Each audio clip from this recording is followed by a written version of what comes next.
Assalamu alaikum students. Hope so you are all well. Today is our last topic of our first chapter which is protection and conservation of environment. अब इसमें यह है कि हम अपने environment के जो पोल्यूशंस हैं उनको कैसे रिड्यूस करते हैं, उनको रिड्यूस करके फिर हम अपने इन्वायरमेंट को कैसे प्रोटेक्ट कर सकते हैं. फॉर एग्जांपल अगर हम एलिमेंट्स दो ले लें, लेड और क्रोमियम. लेड क्या है, जब हम ऑटोमोबाइल्स में पेट्रोल जलता है और पेट्रोल के जलने से क्या होता है कि ऑटोमोबाइल्स में जो लेड की कंसनट्रेशन है वो क्या हो जाती है, हाई हो जाती है. जब लेड की कंसनट्रेशन हाई होगी तो ये एटमॉस्फेयर को ज़्यादा पोल्यूट करेगा.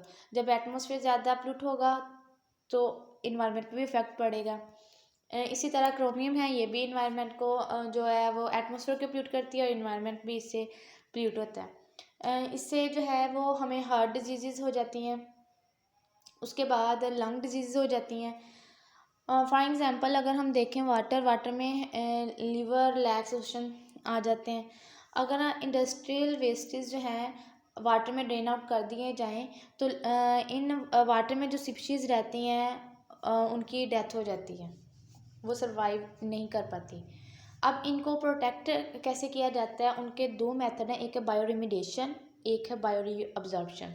बायो रिमिडिएशन में क्या होता है, रिमिडिएशन में होता है कि डिग्रेड टोगेज मटेरियल जब लेते हैं या कोई केमिकल है उनको डिग्रेड कर दिया जाता है लिविंग ऑर्गेनिज्म के यूज़ से.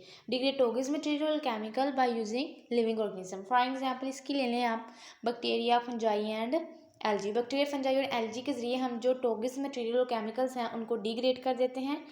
दूसरा मेथड इसका है bio absorption. Bio absorption for example algae.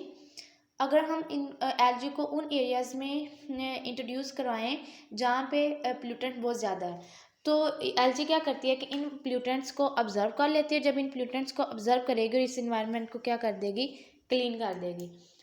इसमें हमने ये पढ़ा कि अगर कोई भी एलिमेंट्स हैं या कोई जब स्पीशीज़ हैं इंडस्ट्रियल वेस्ट की वजह से अगर वाटर में कोई केमिकल्स हम ड्रेन आउट कर दें तो हमारी स्पीशीज़ डेथ हो जाती है.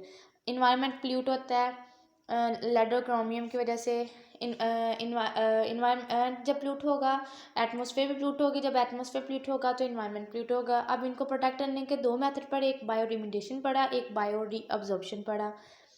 बायो रिमिडिएशन में हमने पढ़ा कि हमने डिग्रेड टॉक्सिक मटेरियल और केमिकल को हम कम कर सकते हैं बाय यूजिंग लिविंग ऑर्गेनिज्म के ज़रिए. और बायो अब्जॉर्प्शन में पढ़ा कि एल्गी को इंट्रोड्यूस उन एरियाज़ में करें जहाँ पे पोल्यूटेंट्स जो है ज़्यादा है. तो एल्गी जब हम इंट्रोड्यूस करवाएंगे तो एल्गी उन पोल्यूटेंट्स को अब्जॉर्ब कर लेगी और इन्वायरमेंट को क्लीन कर देगी. और पेपर में बायो रिमिडिएशन और बायो अब्जॉर्प्शन की डिफाइन बहुत इंपॉर्टेंट है, पेपर में बड़ी दफ़ा आई भी है.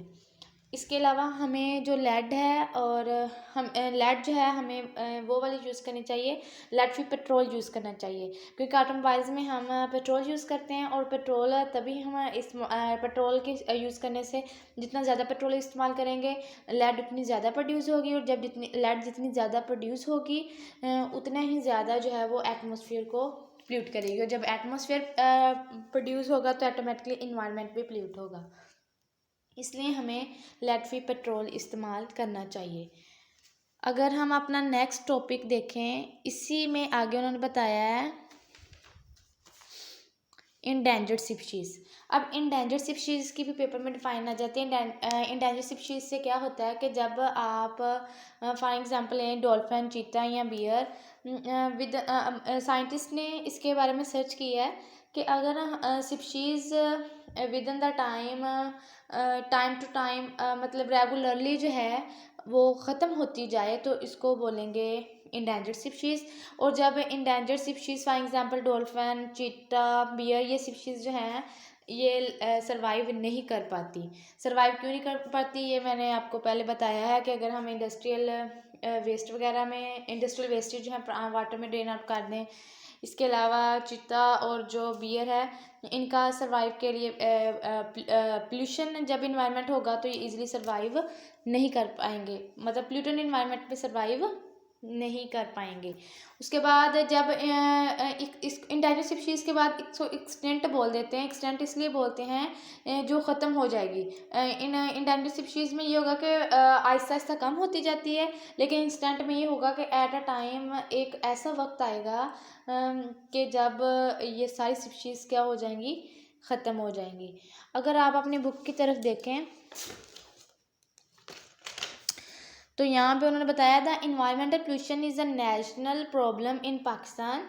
Our rivers canals are highly polluted with the mixing of city sewage and industrial wastage। उसने कहा है कि जो हमारा इन्वायरमेंट पोल्यूशन है ये बहुत ज़्यादा बिग प्रॉब्लम है पाकिस्तान में। जैसा कि रिवर्स लैग ये पोल्यूटेड बहुत ज़्यादा था जब हम सिटी सेवेज और इंडस्ट्रियल वेस्टेज इसमें मिक्स कर देते हैं। जब मिक्स कर देंगे तो जो इनमें स्पीशीज सर्वाइव कर रही हैं वो उनकी क्या हो जाएगी, डेथ हो जाएगी डेंजरस केमिकल्स की वजह से। उसके बाद the life in fresh water Pakistan is towards decline. उसने कहा है जो लाइफ फ्रेश वाटर में रहती है पाकिस्तान में वो कम होती जा रही है। Fish population have been most adversely affected, बहुत ज़्यादा इफेक्ट हो रही हैं। We need to take protective measures as early as possible. हमें प्रोटेक्टिव मेजर्स का ख्याल रखना चाहिए। In cities particularly the exhaust from automobiles is enormously adding lead into the atmosphere. जो कि मैं आपको पहले बता चुकी हूँ कि हमें लेड फ्री पेट्रोल इस्तेमाल करना चाहिए, क्योंकि अगर लेड फ्री पेट्रोल इस्तेमाल करेंगे तो पोल्यूशन कम होगी। अदरवाइज़ जो है वो लेड बहुत ज़्यादा एटमॉस्फेयर में प्रोड्यूस होगी और एटमॉस्फेयर को पोल्यूट करेगी। Hope so you are all understand. Okay, अल्लाह हाफिज़।